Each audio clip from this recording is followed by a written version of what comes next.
जय श्री महाकाल दोस्तों, मैं हूं पीयूष। नर्मदा नदी के पावन तट पर स्थित मध्य प्रदेश का ओमकारेश्वर ज्योतिर्लिंग भारत के 12 ज्योतिर्लिंगों में से एक है। यह स्थान आध्यात्मिकता और प्राकृतिक सुंदरता का अद्भुत संगम है। इंदौर से लगभग 80 किलोमीटर और उज्जैन के महाकालेश्वर ज्योतिर्लिंग से 140 किलोमीटर की दूरी पर स्थित ओमकारेश्वर हिंदू धर्म में एक अत्यंत महत्वपूर्ण तीर्थ स्थल है। दोस्तों, आज हम आपको ओमकारेश्वर और इसके आसपास के प्रमुख धार्मिक स्थलों की यात्रा पर ले चलेंगे।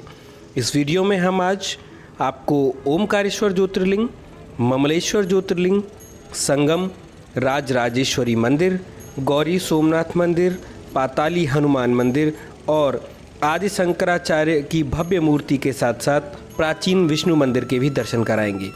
तो चलिए इस अद्भुत यात्रा की शुरुआत करते हैं। बने रहिए हमारे साथ वीडियो के एंड तक सारी जानकारी के लिए।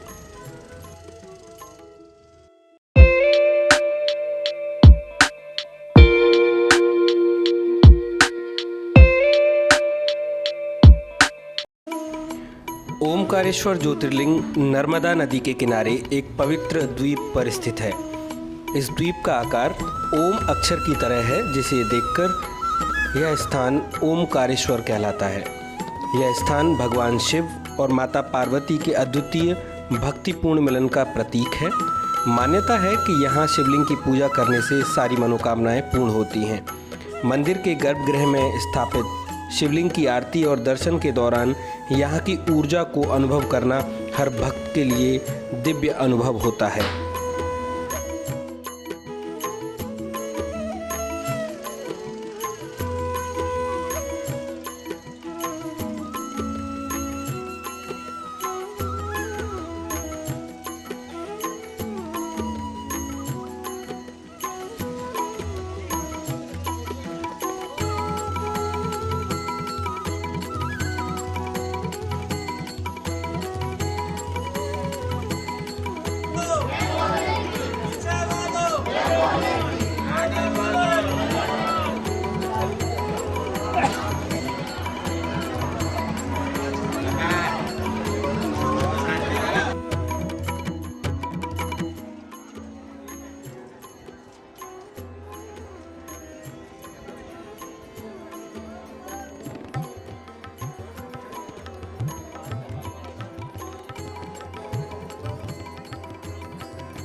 शीघ्र दर्शन से जुड़ी हुई सारी जानकारी आपको वीडियो के डिस्क्रिप्शन में मिल जाएगी।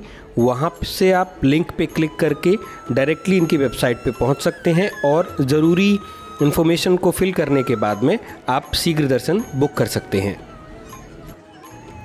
दोस्तों, ओमकारेश्वर ज्योतिर्लिंग के बारे में एक बहुत ही इंटरेस्टिंग बात यह है कि जब भी आप दर्शन करने जाते हैं या बहुत सारे लोग जब ओमकारेश्वर ज्योतिर्लिंग के दर्शन करते हैं तो वो ज़्यादातर बीमार पड़ जाते हैं। जब हमने वहाँ के लोगों से ये बात पूछी तो उन्होंने बताया कि इस दिव्य ज्योतिर्लिंग की इतनी ज़्यादा हाई एनर्जी है जिसको कि सहन कर पाना हर किसी के बस की बात नहीं है। इसीलिए कुछ लोग कई बार बीमार पड़ जाते हैं दर्शन के बाद में। यहाँ पे जब हमने ओमकारेश्वर ज्योतिर्लिंग के जब गर्भगृह में हम थे तो हमारे साथ में एक बहुत ही अजीब वाक़या हुआ। मेरे साथ में एक मेरा दोस्त था जिसके पास एक दूसरा कैमरा था और हम चाहते थे कि ज्योतिर्लिंग को कैप्चर कर लें। तो जब हम गर्भगृह में एंटर हुए हैं उससे पहले तक वो कैमरा बिल्कुल नॉर्मल रिकॉर्ड कर रहा था, बट जैसे ही कैमरा गर्भगृह के अंदर जाता है वो वीडियो ऑटोमेटिकली बहुत स्लो हो गया और स्लो होने के बाद में उसमें एक अजीब टाइप की आवाज़ हमें सुनने को मिली, जो कि मैं ये वीडियो इसमें ज़रूर लगाऊंगा, आप उसको देख पाएंगे कि वो साउंड बहुत अलग था।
पुराणों के अनुसार सतयुग में जब श्री राम के पूर्वज इक्ष्वाकु वंश के मानधाता ने ओमकारेश्वर द्वीप पर शासन किया तो नर्मदा नदी चमकीली हो गई थी।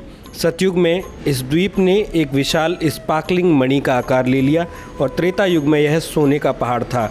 द्वापर में यह तांबे का और कलयुग में इसने एक चट्टान का आकार ले लिया।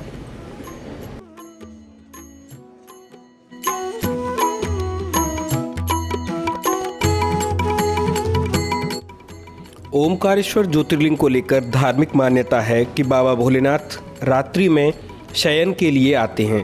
कहते हैं पृथ्वी पर ये एकमात्र ऐसा मंदिर है जहां शिव पार्वती रोज चौसर पासे खेलते हैं।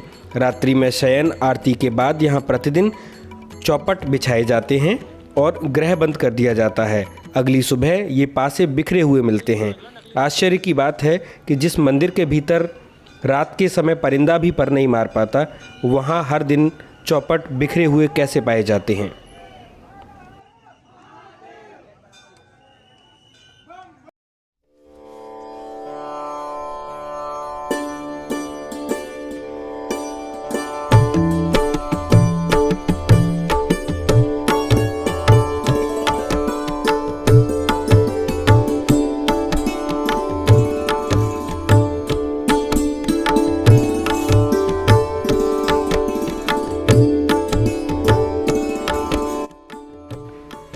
ओमकारेश्वर के ठीक सामने नर्मदा नदी के दूसरे तट पर स्थित है ममलेश्वर ज्योतिर्लिंग। इसे अमलेश्वर के नाम से भी जाना जाता है। यह ज्योतिर्लिंग शिव के अविनाशी स्वरूप का प्रतिनिधित्व करता है। यहाँ की वास्तुकला और प्राचीन मूर्तियाँ आपको पौराणिक काल की ओर ले जाती हैं। ओमकारेश्वर ज्योतिर्लिंग को 12 ज्योतिर्लिंगों में शामिल किया गया है, लेकिन कई मान्यताओं के अनुसार ममलेश्वर ज्योतिर्लिंग ही मूल ज्योतिर्लिंग है। ममलेश्वर मंदिर में स्थित शिवलिंग को स्वयंभू शिवलिंग माना जाता है। इसका आकार प्राकृतिक रूप से बना हुआ है और इसकी पूजा सदियों से की जा रही है। स्कंद पुराण और शिव पुराण में ममलेश्वर ज्योतिर्लिंग का वर्णन है। इसे ममता और दया का प्रतीक बताया गया है। ममलेश्वर मंदिर की वास्तुकला अद्वितीय है। इसका निर्माण प्राचीन काल के नागर शैली में किया गया है। मंदिर की दीवारों पर सुंदर नक्काशी और पौराणिक कथाओं के चित्र उकेरे गए हैं। ऐसा कहा जाता है कि ममलेश्वर ज्योतिर्लिंग की पूजा किए बिना ओमकारेश्वर की पूजा अधूरी मानी जाती है। इसलिए भक्त पहले ममलेश्वर की पूजा करते हैं। यह मान्यता है कि ममलेश्वर ज्योतिर्लिंग की पूजा से व्यक्ति को मानसिक और शारीरिक शक्ति मिलती है। यह स्थल विशेष रूप से साधकों के लिए आध्यात्मिक ऊर्जा का केंद्र है।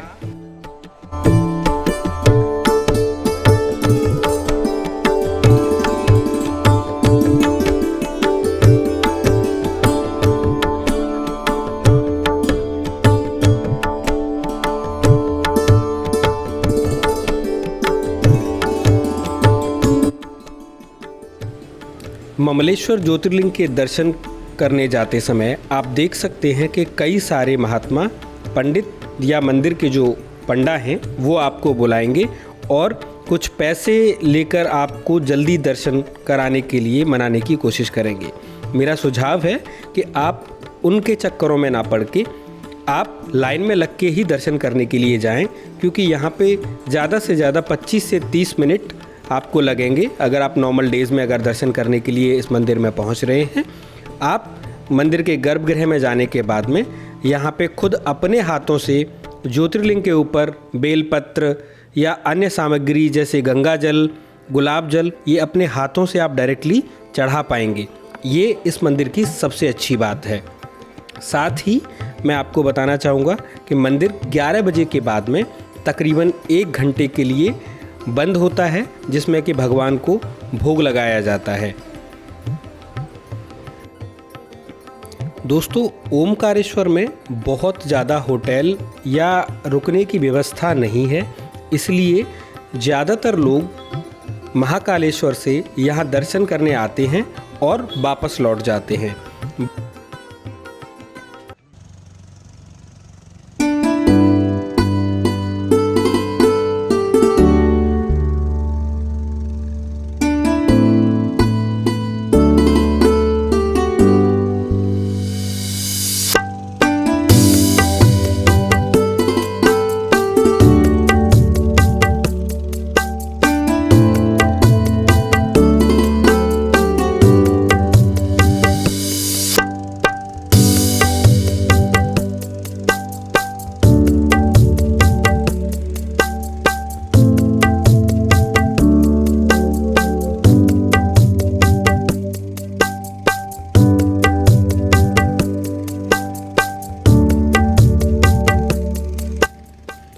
ओमकारेश्वर की यात्रा संगम के बिना अधूरी है।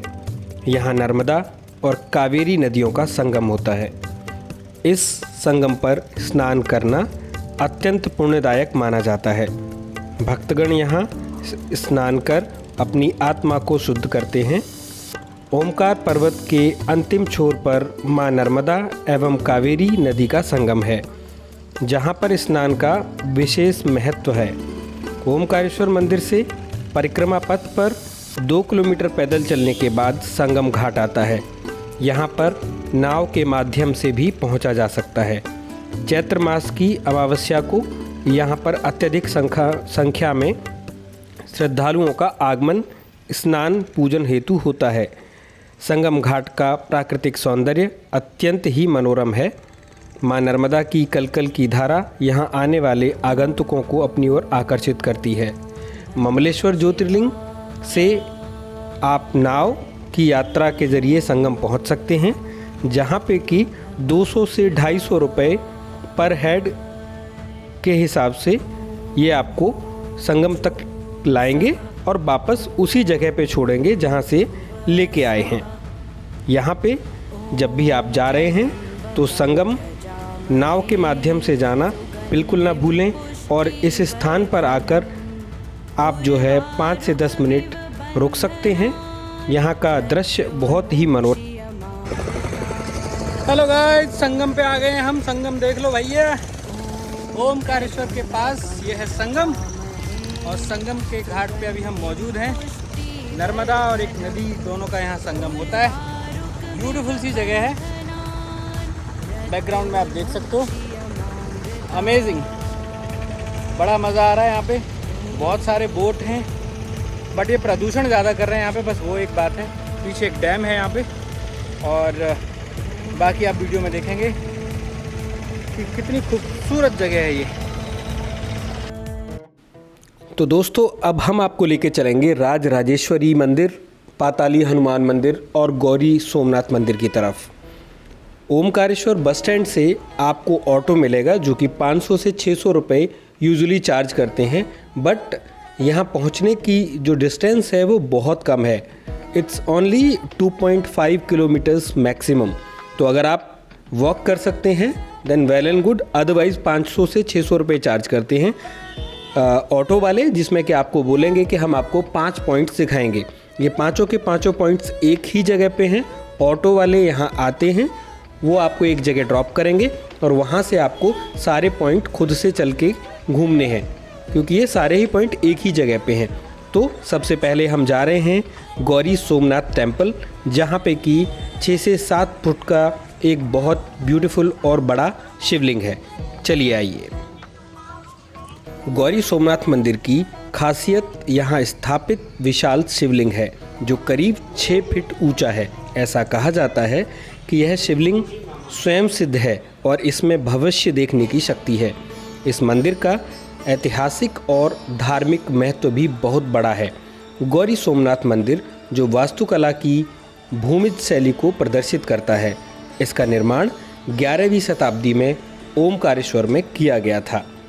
मंदिर में एक विशाल शिवलिंग और नंदी की मूर्ति है। ऐसा माना जाता है कि लिंगम को गले लगाते समय कोई भी जोड़ा अपने हाथों को विपरीत ओर से नहीं छू सकता जब तक कि वे मामा भांजे ना हो। ये फैक्ट सुनने में बहुत ही इंटरेस्टिंग है। गौरी सोमनाथ मंदिर शिव और पार्वती को समर्पित एक हिंदू मंदिर है जो मध्य प्रदेश के ओमकारेश्वर में मानधाता द्वीप पर ओमकारेश्वर मंदिर के पास स्थित है।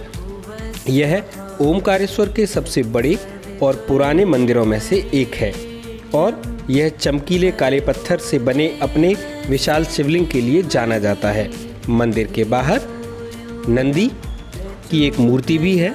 गौरी सोमनाथ मंदिर शिव और पार्वती के भक्तों के लिए भक्ति और आश्चर्य का स्थान है। इंदौर और भोपाल से 1 दिवसीय यात्रा के लिए आप यहाँ जरूर आएं।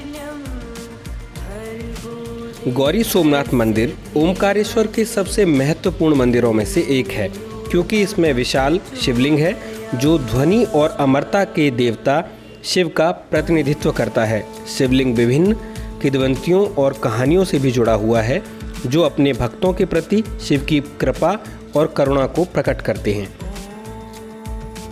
ओमकारेश्वर में परिक्रमा पथ पर लेटे हुए हनुमान की मूर्ति पौराणिक मान्यताओं के साथ ही आस्था का केंद्र है। मान्यता है कि धरातल से करीब 7 फीट नीचे स्थित 20 फुट की इस मूर्ति के बाएं पैर के नीचे पाताल की देवी और दाएं पैर के नीचे अहिरावण दबा हुआ है। वहीं दाएं कंधे पर राम जी और लक्ष्मण तथा बाएं कंधे पर गदा शोभित है।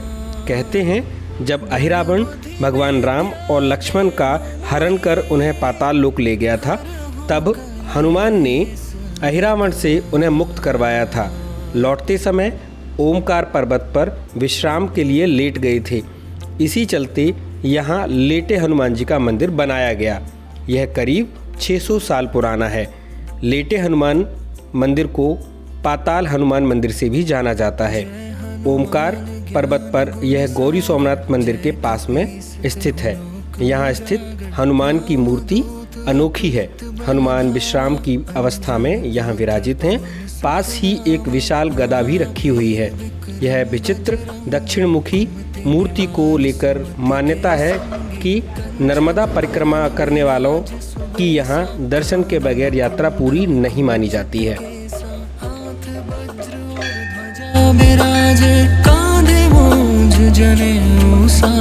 शंकर सुवन केसरी नंदन तेज प्रताप महाजगबंदन विद्वान गुणी अति चातुर राम काज करिबे को आतुर प्रभु चरित्र सुनिबे को रसिया राम लखन सीता मन बसिया सूक्ष्म रूप धरि सिंह दिखावा विकट रूप धरि लंक जरावा भीम रूप धरि असुर सहारे रामचंद्र के काज सवारे लाए सजीवन लखन जियाए श्री रघुवीर हर्षि उर लाए रघुपति कीन्ही बहुत बड़ाई तुम मम प्रिय।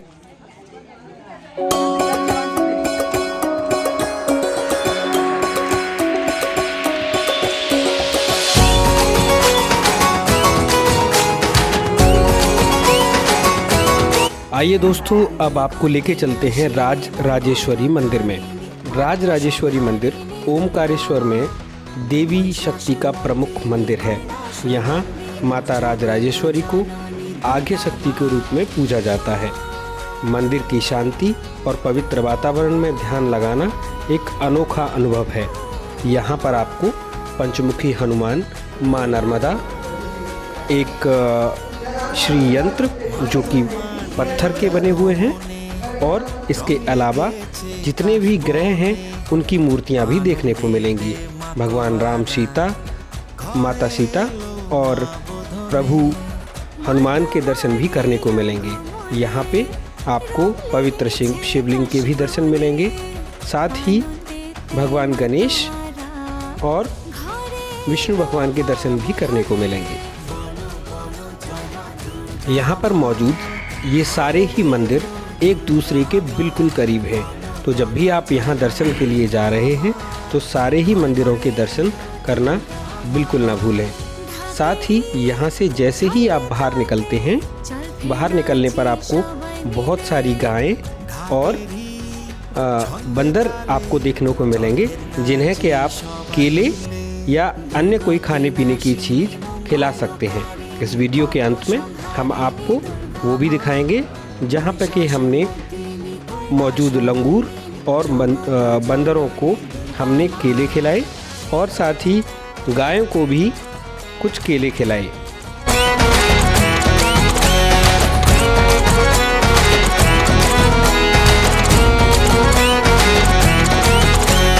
कोई लाश থেকে মাতো এলি কিসে তোরা গোমন গজ চড়ে এলি নাকে তুই না ভাসালে দোলায় দেখি শ্রী চরণ। ओमकारेश्वर की यह यात्रा आदि शंकराचार्य की प्रतिमा के दर्शन के बिना अधूरी है। इस भव्य प्रतिमा को उनके योगदान और भारतीय संस्कृति के उत्थान के प्रति सम्मान प्रकट करने के लिए स्थापित किया गया है। यह प्रतिमा हमारी प्राचीन ज्ञान परंपरा की गहराई को दर्शाती है। आदि शंकराचार्य मात्र 8 वर्ष की उम्र में अपने गुरु को खोजते हुए केरल से ओमकारेश्वर आए थे।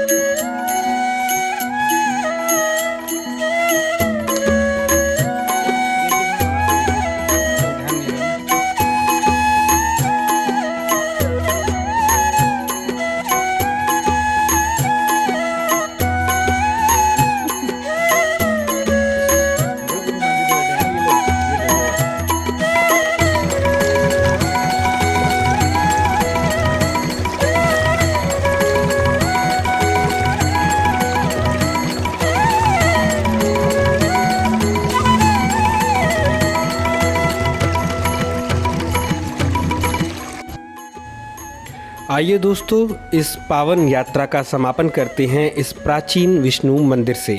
यह प्राचीन विष्णु मंदिर ओमकारेश्वर बस स्टैंड के बिल्कुल पास में ही है, जहां पे आप जाकर प्राचीन भगवान विष्णु की मूर्ति के दर्शन कर पाएंगे। यह मंदिर बहुत ही प्राचीन है तथा बहुत ही सुंदर है। यहां जाकर आप कुछ देर बैठ सकते हैं। अगर आपको शांति की अनुभूति चाहिए तो यहाँ की नक्काशी जो दीवारों पे की गई है और मंदिर की खूबसूरती देखते ही बनती है। चलिए दोस्तों, मिलते हैं किसी और जगह किसी और वीडियो में। तब तक के लिए धन्यवाद।